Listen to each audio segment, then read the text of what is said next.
नमस्कार दोस्तों, study with सूत्र में आप सभी का स्वागत है।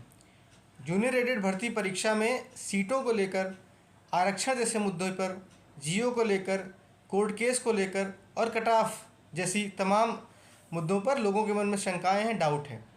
तो उन्हीं शंकाओं को दूर करने के लिए मैं आप सबके समक्ष हाजिर हूँ। जैसा कि हम लोगों को पता है कि ये भर्ती परीक्षा जो हमारी हुई थी 17 अक्टूबर 2021 को हुई थी और तब सीटों को लेकर कोई आधिकारिक सूचना नहीं आई थी। पेपर में आया था कि 1504 सहायक अध्यापक के पद रहेंगे, लेकिन आज तक कोई भी कहीं भी आधिकारिक दस्तावेज में कोई भी ऐसा जिक्र नहीं है। तो उसी के क्रम में मेरी शिक्षा निदेशालय प्रयागराज के अधिकारियों से कुछ वार्ता हुई और उन्होंने मुझे बताया कि जो अखबार में आया था सीटें उससे थोड़ी सी अलग हैं, मतलब उससे ज़्यादा ही हैं, कम नहीं है। अब ज़्यादा कितनी है? उससे 1 ज़्यादा हो सकती हैं, 100 ज़्यादा हो सकती हैं, 1000 ज़्यादा हो सकती हैं। तो अभी तक सीटों को लेकर जिन भी अखबारों ने जो भी डाला है उन अखबारों पर कोई भी विश्वास करने की ज़रूरत नहीं है। अखबार वालों ने महज एक अनुमान लगाया है, जो कि बातें पहले विभाग में चल रही थी उसी के आधार पर।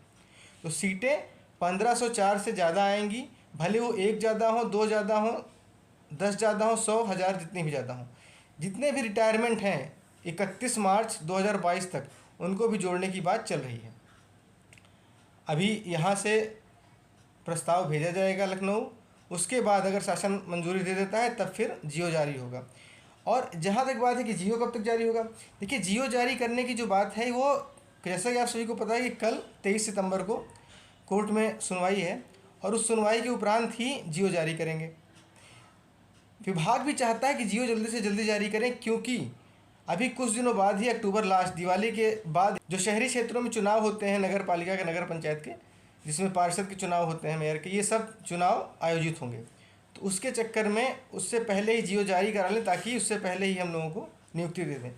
तो अभी तो ये कहना है कि दशहरा से पहले तो नहीं हो पाएगा, संभव नहीं है, लेकिन कोशिश पूरी यही रहेगी कि दिवाली से पहले ये भर्ती प्रक्रिया पूरी करा लें।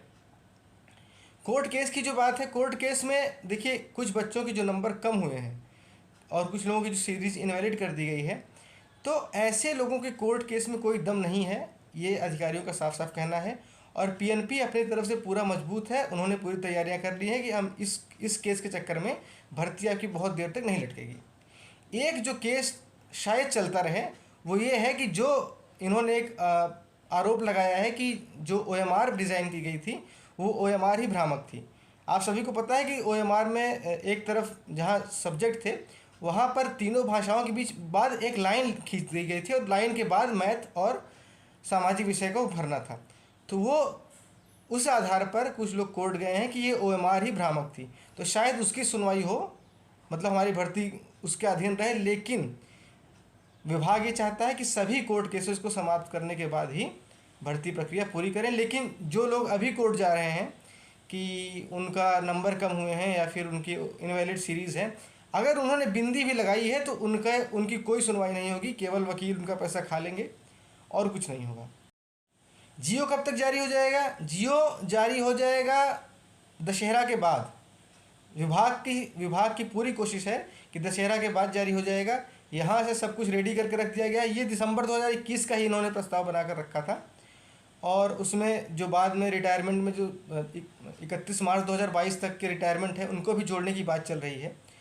तो उसी में हल्का से सीटें जोड़कर इस शासन को प्रस्ताव भेजा जाएगा। यदि शासन मंजूर कर देता है तो दशहरा से दिवाली के बीच में आपको जियो की अच्छी खबर सुनने को मिल सकती है। अगला सवाल आता है कि ये जो आरक्षण का मुद्दा है, इस पर क्या भर्ती फंस सकती है? तो देखिए, आरक्षण पर अभी तक कोई निर्णय हो नहीं पाया है। दरअसल होता ऐसा है कि कुछ स्कूलों में मान लीजिए 3 ही सीट हैं, तो 3 सीट पर किस आधार पर आरक्षण देंगे? तो उसके लिए मैनेजमेंट, जितने भी कॉलेज के मैनेजमेंट हैं और विभाग के उच्च अधिकारियों की एक मीटिंग बुलाई जाएगी और उस आधार पर इसका भी फैसला जल्दी कर लिया जाएगा कि आरक्षण किस आधार पर देना है। क्या वो आरक्षण स्कूल वाइज दिया जाएगा, स्कूलवार दिया जाएगा, या फिर समस्त सीटों के सापेक्ष दिया जाएगा? जो भी इसमें भ्रम है लोगों के, वो जल्दी ही दूर हो जाएंगे और आरक्षण का मुद्दा भी जल्दी ही सुलझा लिया जाएगा। उसके बाद अगला नंबर आता है कि कट ऑफ कितनी जाएगी। भाई कैसे बता दी जाए कट ऑफ कितनी जाएगी? अभी तक हमको सीटों की संख्या पता नहीं है। अभी तक जहाँ तक मुझे पता है अपने स्रोतों के आधार पर, मैं ये बता सकता हूँ कि सबसे ज़्यादा सीटें गणित की रहेंगी, 600 प्लस रहेंगी। गणित की सीटें 600 प्लस रहेंगी गणित विज्ञान की।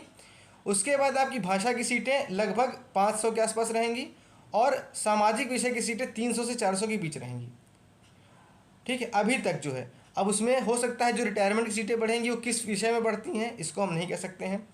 तो ये मान लीजिए मोटा मोटा कि गणित की सीटें 600-650 के आसपास रहेंगी, भाषा की सीटें लगभग 500 रहेंगी और जो हमारी सामाजिक विज्ञान है इसकी सीटें 300 से 400 के बीच में रहेंगी। और यदि सीटें बढ़ती हैं तो ज़्यादा नहीं बढ़ेंगी। ये नहीं कि आपको 6000 पद पे वैकेंसी देखने को मिलेगी या 4000 पद पे वैकेंसी देखने को मिलेगी। बहुत ज़्यादा सीटें बढ़ेंगी तो 100, 150 या 500 तक। तो उसी में आप जोड़ लीजिए कि मतलब मैक्सिमम जो मैथ साइंस में सीटें हो सकती हैं वो 700 से 800 के बीच में हो सकती हैं। तो जब पूरी सीटों का डाटा हमको मिल जाएगा, जब हमको पता चल जाएगा किस विषय में कितनी सीटें हैं, तब हम शायद एक ईमानदार कट ऑफ की प्रेडिक्शन कर सकें। अभी बिना सीटों की संख्या के हम ऐसा कुछ भी नहीं कर सकते हैं और जो लोग कर भी रहे हैं वो महज एक अनुमान है उनका और कुछ भी नहीं है। तो समस्त मुद्दों पर मैंने आपको एक सूचना दे दी। उम्मीद है आपको वीडियो पसंद आया होगा। यदि वीडियो पसंद आया है तो चैनल को लाइक करें, सब्सक्राइब करें और शेयर करें। धन्यवाद। जय हिंद।